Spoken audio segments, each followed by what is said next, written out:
I'm Devin. And I'm Paul. As y'all know, we are fortunate enough to live here in DFW where both BGG Con and BGG Spring are held. So there are local cons. They're the ones we get to go to every year, twice a year. And we just got back from BGG Spring. Complete blast. I think we played a total of 30-something games between the two of us. Just an awesome time. But today we are going to talk about our top 5.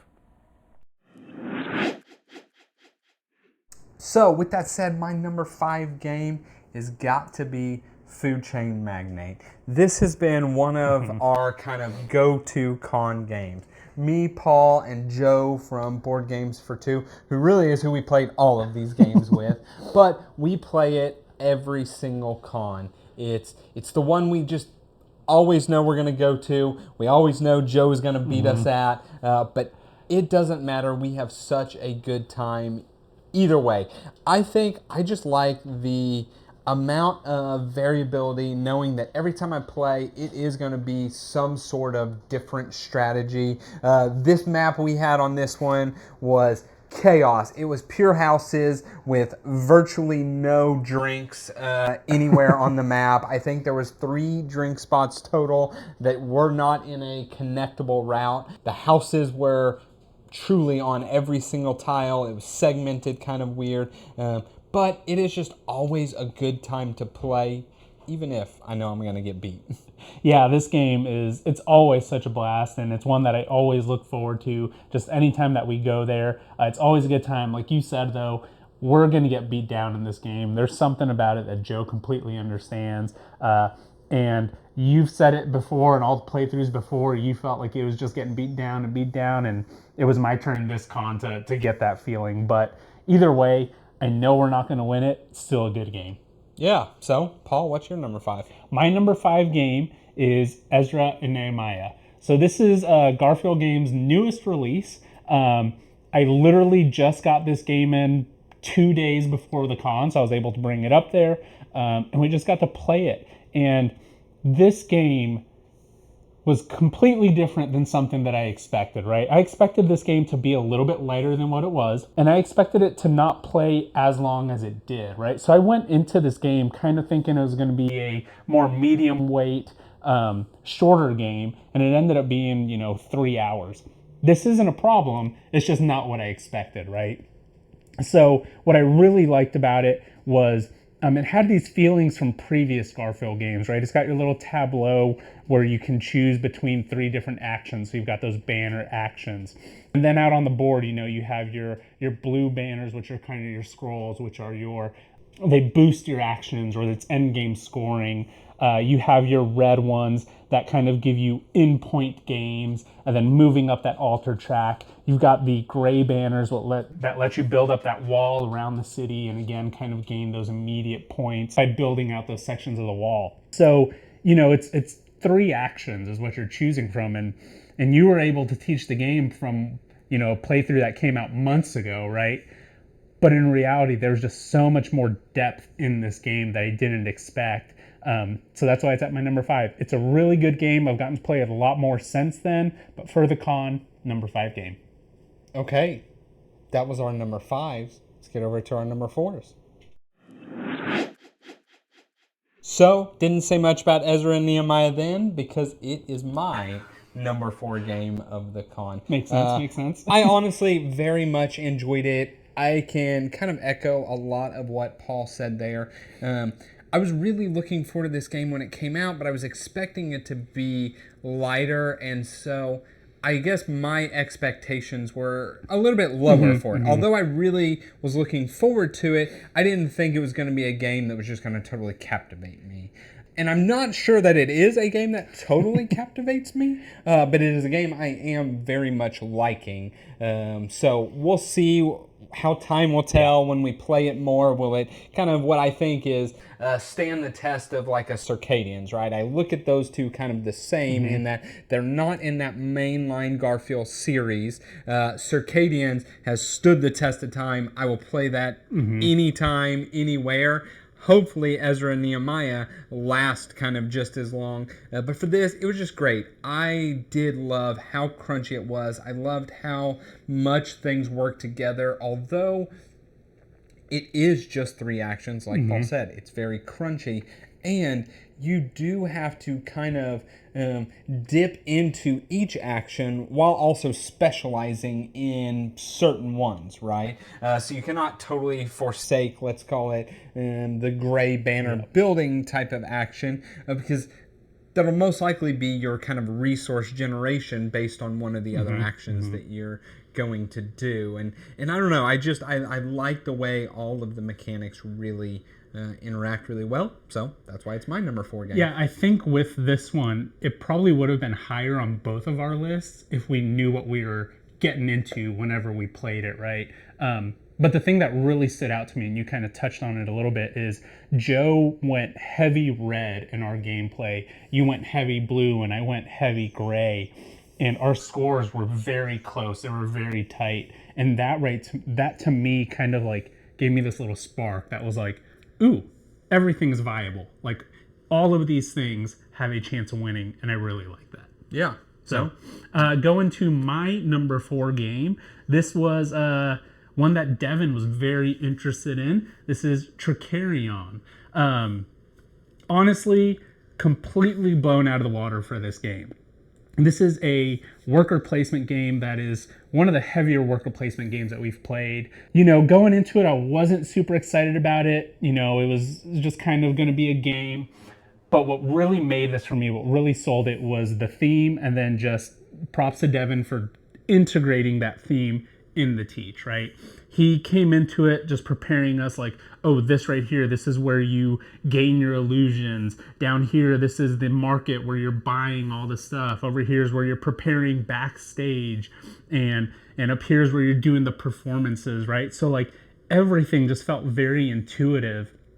And I've mentioned it before, Viticulture is not really a game for me, but what I do like about Viticulture is it's a game that I will never forget, just because it makes so much sense thematically. This is on the same level. We can go to BGG Spring, BGG Con, next year, the next couple years, and I will know this is the illusions, this is the market, this is the performances, this is where you practice.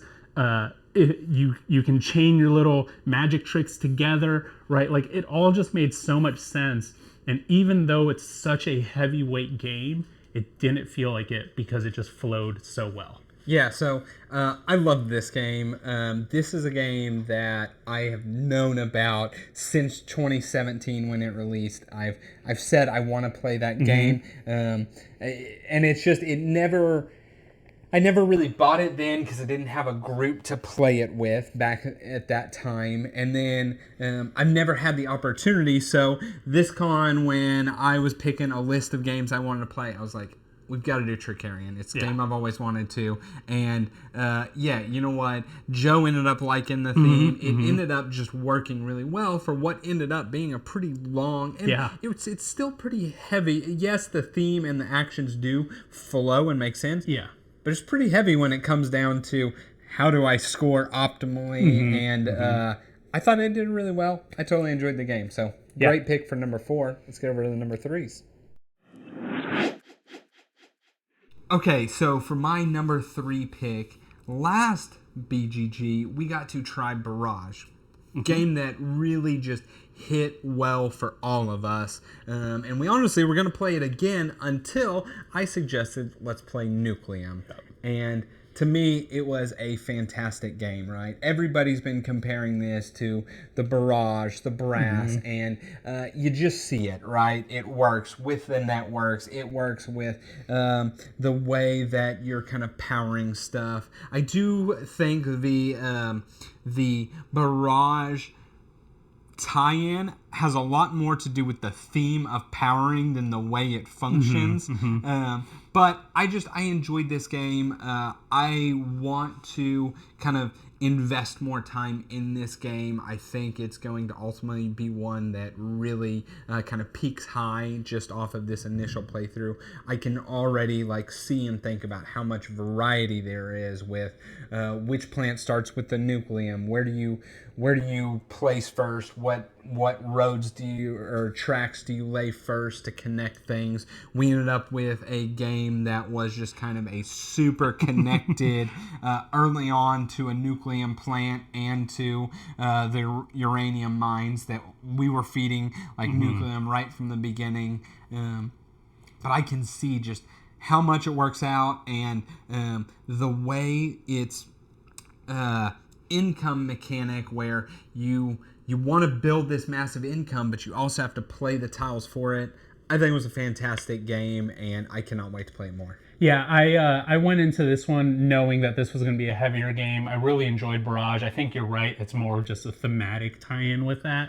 I want to try this one again. I wasn't overly impressed with it, but I think that's just because our gameplay was a little bit... It's probably how the game should not be played, right? You have this giant network, not in the game turn, but you have this giant railway of energy, and we had a nucleum plant and nucleum that was being generated, but we didn't really have to use it because we just had other sources of energy.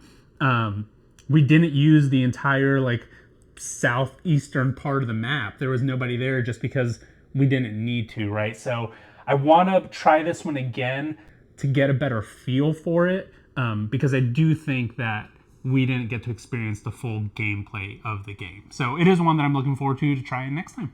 Okay, so now what's your number 3? My number 3 game, and this is an older game. This is one that it's been recommended to us through BGG forever. This is Gugong, right? So, I say it's recommended. Anytime you go on BGG and you're looking up a game, there's a little section that says this game is recommended to you. And that one's always been on there. And it's just one that we've never clicked on. And Joe this time was like, hey, we're going to play this one. So, I went into it completely blind. I think you read the rules up beforehand. I did. But I went into it completely blind, just not knowing what to expect. And man, did I love this game. I thought it was awesome. So in Gugong, the theme is, it can kind of be whatever, but basically you have this 4 cards in your hand, and then on the board there are cards all around there that dictate an action.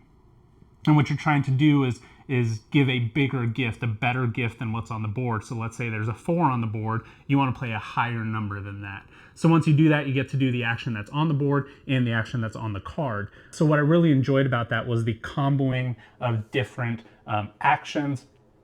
I really liked how there was so many different ways to get points. Knowing me, I like to get points as much as I can, right? I really enjoyed building up on that, on the Great Wall of China, where you're actually putting your pieces on there. And then once you complete that, you can go up on that fame track, I think is what it was called. Inspiration track, something like that. There was the Emperor track in the middle that if you weren't at the top, you couldn't even win the game. Even at the bottom, there was this little shipping action. There was just so much stuff in the game, and it all tied together so well. And what I really enjoyed about this gameplay was we were on the last turn or second to last turn, and I was in the lead, probably 15 points or so. And I could just see Devin just, his mind spinning. And I pretty much said, I was like, I'm going to be getting about 12 to 15 more points or something like that. And Devin said something like, well, if you're getting 12, I know I can win it. If you're getting more, then... but it played so well to both of our play styles, right? It let me do what I want to do, and it let you do what you want to do. And for that, to find a game like that, it's kind of rare that we can both play exactly how we want. So I really enjoyed Gugong. Yeah, absolutely. I think Gugong was a fantastic game. Probably the bubble game for me. Very easily could have made my list. But let's get over to our number 2s. Okay, so for my number 2 game, if Paul thought 2018 was old, we're going to go a few years older with Uwe Rosenberg's Fields of Arle. This was a game we knew, and I say Paul could not make the first day of the con, so Joe and I had set some kind of two-player games that we wanted to play, and a lot of times when Joe and I play games, we play very combative games, right? Head-to-head, it's kind of our style, you know. Usually it's the times I end up playing the most dice chunky, luck-based games because I can just go into it and have fun. But I had said I always really wanted to play this game, right? I completely love A Feast for Odin sitting right here, and so I just wanted to always play this, and man, did it not let me down. This game is completely fantastic. This game is easily off of this one playthrough accelerating up to one of my top games somewhere in that realm. It's just a completely open sandbox, right? It takes, you know, the Agricola, it takes all of the worker spaces of A Feast for Odin, and it just mixes it all in and makes for a perfect two-player Euro game, right? A game that is if I was ever to think of, I have me and somebody else and we want to do a heads-down crunchy Euro that's optimized for two players, no reason not to go with the Fields of Arle. I love that the game just said go, and you figured it out, and you got points however you were going to get points, and Joe and I had wildly different strategies in it, and it made for so much tension, the way that the mechanics worked, and neither of us really knowing who was ahead because I didn't really quite understand how Joe's little engine was working, but I could see he was collecting items over there. Joe was kind of functioning the same way, or I was functioning the same way, where I'm building a bunch of buildings and he's seeing points there, and it ended up being close, and it was just a complete blast of a game. Yeah, it's one that's been on my radar for some time. I knew it was always a 1 to 2 player game. Definitely would love to try it one day. I know I'll get crushed, but that's all right. Definitely want to try it. So for my number 2 game, this is a game that was on my radar all of last year. It was one that I really wanted us to play at BGG Con last November. First day of the con, we get up there, and I find it on the shelf. I'm like, here it is. This is the White Castle, right? This is the game that I've wanted to play this entire year. And you and Joe are like, no, we'll just get it later. Don't worry about it, we'll get it later. And I was like, no, let's get it. You're like, no, we'll get it later. Put it down, never saw it again. So that was back in November. So since then, I've been looking to play this game, and we saw it at this con. Went into this one just kind of explaining to everybody, like, hey, this is, you know, the White Castle. It's, you know, it's 9 turns. You're going to be doing a lot of combo-y kind of stuff. It's dice placement, and, you know, you're just going to be trying to move up this track and go up into this White Castle. You'll be doing some training of some warriors and all that kind of stuff, and, you know, explain the game, and all right, let's go. And I went first. I did my first move. It was a bunch of combos. It was a really good first move. And I just saw the light in Devin and Joe's eyes, just kind of like, whoa, that's what this game is? And immediately hooked you guys, immediately hooked me. I just loved that feeling of just, okay, if I grab this small number orange dice, I'm going to be able to do my lantern action, which is going to let me, you know, go up this heron track. It's going to let me send a warrior out. And then after that, I'm going to actually place this dice here. It's higher than this number, so I'm going to get some coins, and then I'll get to do these actions. And it was just, you know, you say 9 turns, but really one turn is like 5 or 6 things that you're doing. And you can chain all of these combos, and then if you have your gardens right at the end of the round, you get some more actions. And just everything about it, it was exactly what I wanted in the game, right? It just felt good. It felt like you were doing something. And yeah, it was just an awesome game. Absolutely loved it. White Castle, number 2. Yeah, I completely fell in love with White Castle. I think it was a completely fantastic game. I think that's a solid pick for number 2. Let's get over to number 1s. And for my number 1 game, Paul nailed the segue again with White Castle. Yes, combo. Paul hit it right on the head with he went in and explained the rules. And let's just say Paul is notoriously bad at teaching games, right? So Joe and I sit there and we're like, okay, you do this, right? It's kind of the same like concept of three game, bulk right? actions that you do of like Ezra and Nehemiah with kind of collecting resources in it. And I'm looking at, the army camera. I'm like, okay, I see how it scores. I feel like it's not going to be much. I'm looking at how the rooms work and stuff. And I'm like, okay.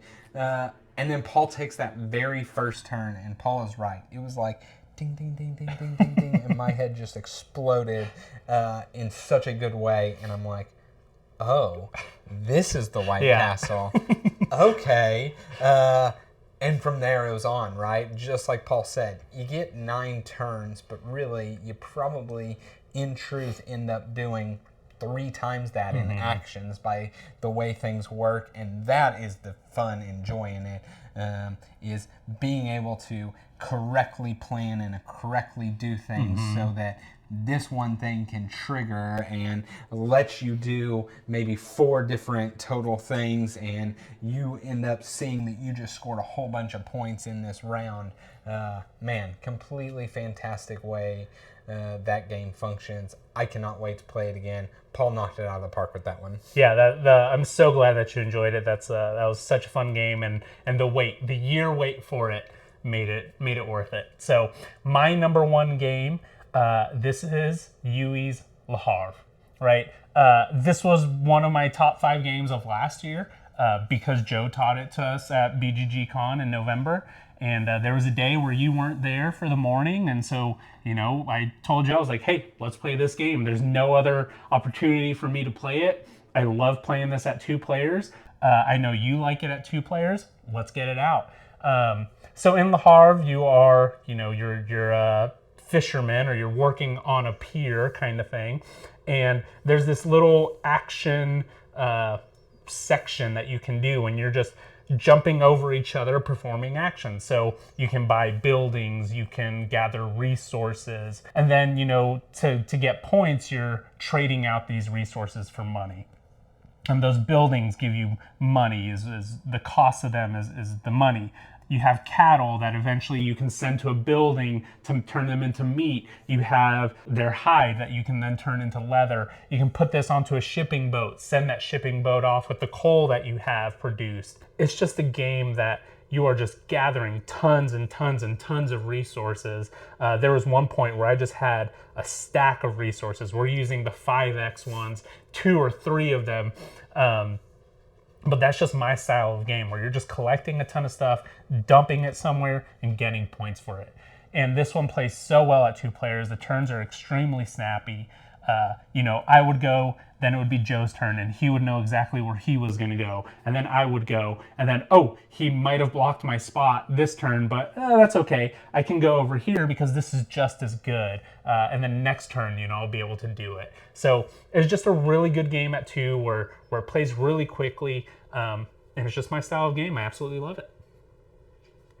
That was our list of our top 5 games of BGG Spring. So in the comments below, tell us what you thought of our list. Tell us if some of these are your favorite games, or if you happen to be at BGG Spring, what are the best games that you played there? As always, please like, comment, subscribe. All those things help us, help our channel grow. We'll see you on the next one.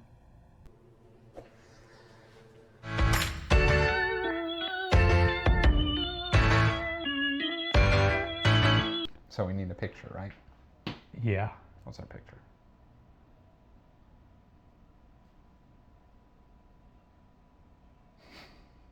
That. Yeah, watch. This is, I think, the only game we own of it, right? So, yeah. You do that, and I'll just go.